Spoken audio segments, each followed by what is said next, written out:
Hi అండి, నేను మీ Suma. Welcome to recipes with Suma. ఈరోజు వీడియోలో మనం నోటికి ఎంతో కమ్మగా అనిపించే చింతతొక్కు ఎండుమిరపకాయల రోటి పచ్చడి ఎలా చేసుకోవాలో చూద్దాం. ఈ పచ్చడిని వేడివేడి అన్నంలోకి వేసుకొని తింటుంటే ఆహా ఓహో అంటూ ఒక్క మెతుకు కూడా మిగిల్చకుండా తినేస్తారు. ఇంకా లేట్ చేయకుండా ప్రాసెస్లోకి వెళ్ళిపోదాం. వీడియోని ఎక్కడా స్కిప్ చేయకుండా చివరి వరకు చూడండి. వీడియోలోకి వెళ్ళే ముందు ఒకసారి లైక్ చేసి సబ్స్క్రైబ్ చేయడం మర్చిపోకండి. ముందుగా పచ్చడి కోసం చింతతొక్కుని తీసుకోవాలి. ఈ తొక్కు అందరిళ్ళల్లో కామన్గా ఉంటుంది. నేనైతే 1/2 కప్ తీసుకున్నాను. ఈ పచ్చడిని ఒకసారి ట్రై చేసి చూడండి, సూపర్గా ఉంటుంది. కారంకి తగినట్టుగా నేను ఒక 7 నుంచి 8 ఎండుమిర్చి తీసుకున్నాను. మీరు మీ కారంని బట్టి ఇంకొంచెం యాడ్ చేసుకోండి. 1/2 టేబుల్ స్పూన్ ధనియాలు, అదేవిధంగా 1/2 టేబుల్ స్పూన్ జీలకర్ర, 1/2 టేబుల్ స్పూన్ మెంతులు. ముందుగా కడాయి తీసుకొని అది బాగా హీట్ అయ్యాక దానిలో 2 టేబుల్ స్పూన్ ఆయిల్ వేసుకొని అది బాగా హీట్ అయ్యాక దానిలో ముందుగా తీసి పెట్టుకున్న ధనియాలు, జీలకర్ర, మెంతులు వేసి దోరగా వేయించుకోవాలి. తర్వాత వాటిని ఒక ప్లేట్లోకి తీసుకోవాలి.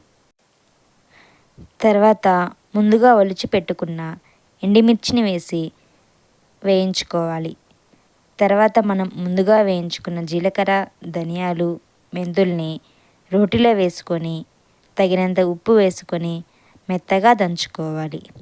ఇక్కడ ఆల్రెడీ తొక్కులో వేసుకొని ఉంటాం కాబట్టి ఉప్పు చూసుకొని వేసుకోవాలి. అవి మొత్తం బాగా మెత్తగా దంచుకోవాలి. తర్వాత వేయించి పెట్టుకునే ఎండుమిర్చి వేసి బాగా మెత్తగా దంచుకోవాలి.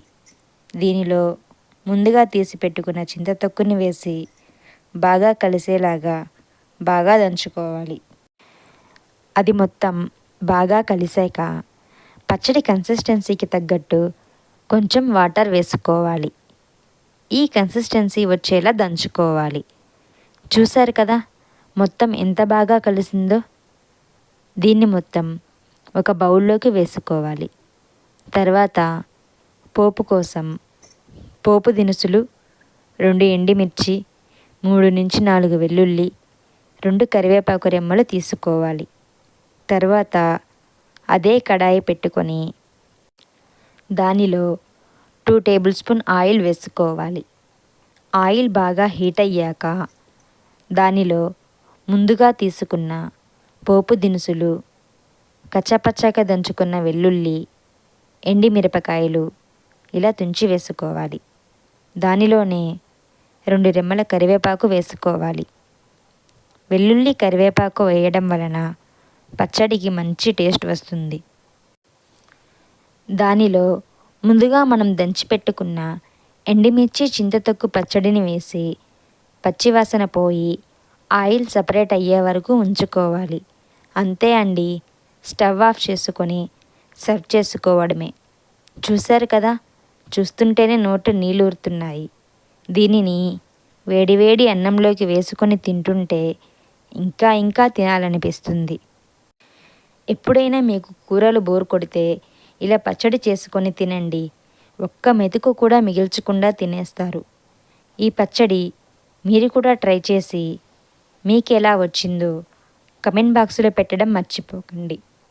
ఈ పచ్చడి కానీ మీకు నచ్చినట్లయితే లైక్ చేసి, షేర్ చేసి, సబ్స్క్రైబ్ చేసుకోవడం మర్చిపోకండి.